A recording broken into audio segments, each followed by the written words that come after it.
everybody, I'm Jennifer with the Sewing Report, and in this video I want to show you how to press your fabric to get it ready so you can sew and quilt with it. In my previous video I showed you how to treat your fabric, especially light colored fabric, with Scotch-Brite to protect it later on during the sewing process. So now I'm going to show you how to press it before you cut into your fabric. So this is my ironing station that I use all the time, and it's just a cheap ironing board. And then I created this pressing board with a 24 by 24 inch wood board and cotton batting, and then I just put a cover on it. As you can see, it's definitely seen better days, but I didn't want to be fancy for y'all, and I wanted to show you this is what your pressing board's going to look like. It's going to get marks on it, it's going to get stains on it. That's totally okay. That is how a pressing board in a well-used sewing or craft room should look like. I also have some other accoutrements. I've got my Best Press, which is meant to press your fabric. It's sort of a starch alternative, and since it doesn't contain starch, it won't attract bugs. And then I've also recently been using this Soak, it's called Soak Flatter product, and it does sort of the same thing that Best Press does, except it smells super amazing. This one smells like fig, and it's just so yummy. It makes your fabric smell like you want to try to eat it, which I wouldn't recommend, but you can try. And then I also use my iron. You can use any sort of iron, but I've been using the Panasonic 360 cordless iron. And of course, I've always got a lint roller on hand because you always have to like lint roll your board or lint roll little fuzzies off your fabric. So let's get started. So because I put Scotch-Brite on the front of the fabric, I'm actually going to iron the back side. Again, just to protect the fabric, because sometimes your iron, and I've experienced this myself, sometimes your iron can leave marks on your fabric, and that is terrible. So I'm actually going to start in one section, and because this is a 1 yard cut, it's 36 by 44, I should be able to press this entire piece with just 4 little sections. So I'm going to try to smooth it out the best I can. And then I'm actually going to use the Soak Flatter today just so that my dinosaur fabric smells yummy. And all you have to do is do a few spritzes, and I've already got my iron. I'm actually not going to be using steam today because I've already got the flatter on. If I don't have any sort of pressing help, I will sometimes use steam. Although, you know what, there are a bunch of creases in here, so I may just do it a little bit.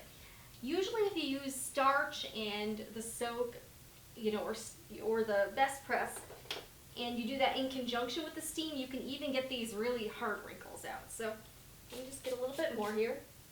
And I do. Okay, I'm going to get this really soaked. Alright, and then all you have to do is go in sections and just start pressing. I think I will use steam at this point just to get these creases out. And really, it doesn't have to be 100% perfect because you're just going to be cutting the fabric anyways. But you just have to get it flat enough so that when you do cut your fabric, the cuts are accurate and that your fabric won't get distorted later on. Alright, I'm just going to use a little steam here. Yeah, I totally lied earlier when I said I wasn't going to use steam because here I am. And this iron is nice because it is cordless. Alright, so this section's pretty good. Okay, so I'm going to let this sit. The only thing about the cordless iron is that you do have to dock it occasionally so that it will kind of recharge it. So I'm just kind of moving the section, and I am going to be overlapping a little bit to where, let's see here. I'm going to be overlapping a little bit, but see how this fits pretty nicely?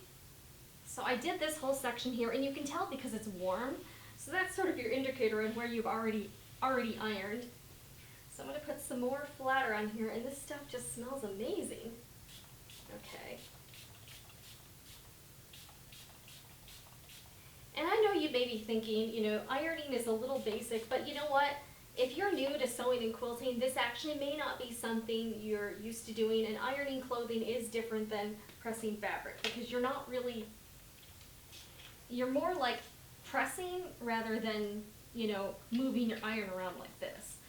So really I just recommend going in spots and just kind of lifting and literally pressing each section. Okay. And the flatter, oh, it just smells so good. And I actually met, when I was at QuiltCon, I met the founder and owner, Jacqueline Saba of Soak, and she's just such a nice lady, and it's always good, I think, in the sewing community to support female entrepreneurs. I don't know if you're familiar with Mary Fons, but she has given a good talk on the American quilt history, and she's really big too on supporting women in business, because a lot of the sewing industry businesses are owned and operated by men. So since a lot of women sew, you know, feel like you should support your fellow sisters here. Okay, so we've got this side done. So now what I'm going to do is I'm actually going to take my fabric and I'm going to flip it over. So flip it over to the other side and then just do the same thing. And again, you should get like an overlap here because again, it is 24 by 24. So I feel like this is a good size for a pressing board, for me at least.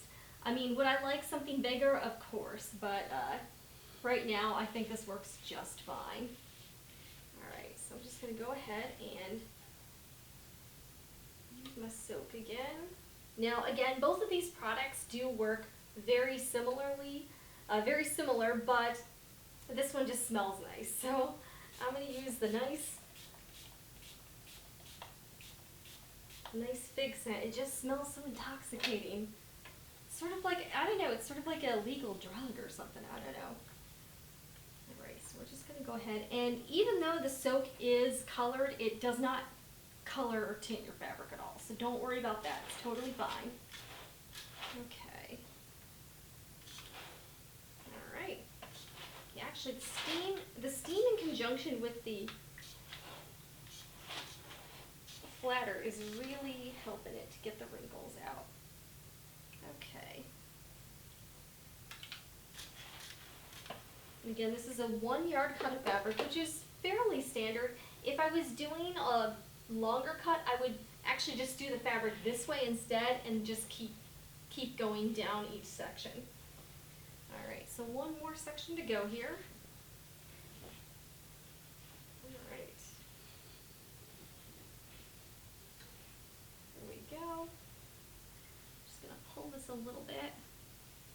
I love this fabric. So this fabric is actually part of Lizzie House's Natural History line. Whoops, just dropped you.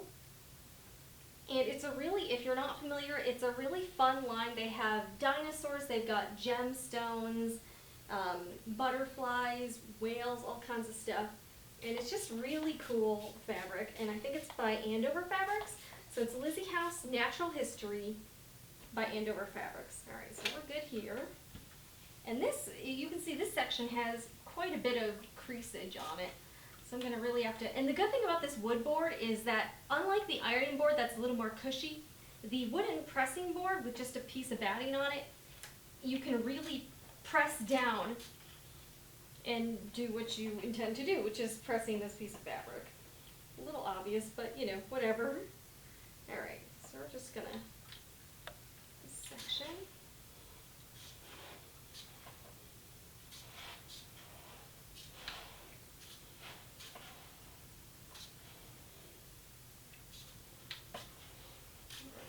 And even this little portion here that was really creased is really coming out quite nicely.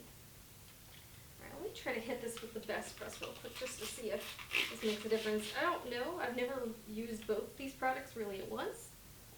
Both seem to work very well, in my opinion. And again, it doesn't have to, you don't have to get every single crease up. There might be some that remain.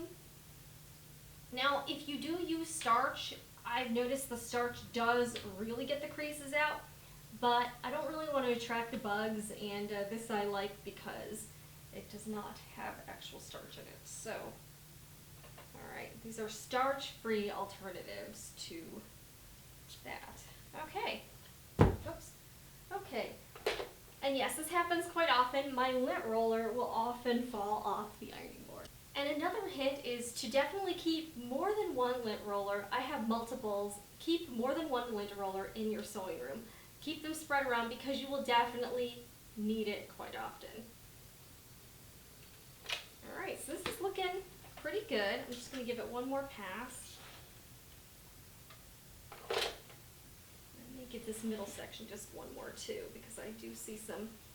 And I mean, you can go back and hit up some spots more than once. That's totally cool. Just until you feel like it's good enough. Alright. Alright, and I just love using that steam button. Okay, so now your fabric is pressed. And before I usually like to cut my fabric. If it is a print, I like to cut it on the wrong side. I don't know why. So I'm actually just going to fold this. And when you're cutting fabric, you want to have it selvage. The selvage edge is this one with the writing on it. You want to have your selvages meeting up with your selvages. Okay, like this. You want to try to get it as close as possible. And you also want your fabric to hang naturally. You don't want to have any, weird folds or creases in there. And once you do that, it should be ready for cutting. And there you go, some pressed fabric. So hopefully this helps you when you're getting ready to prep your fabric. If you like this video, be sure to give it a thumbs up and leave me a comment below letting me know what you think. And if you'd like to see similar videos, be sure to subscribe to Sewing Report so you can be notified of all my latest videos. Thank you for watching. See you next time.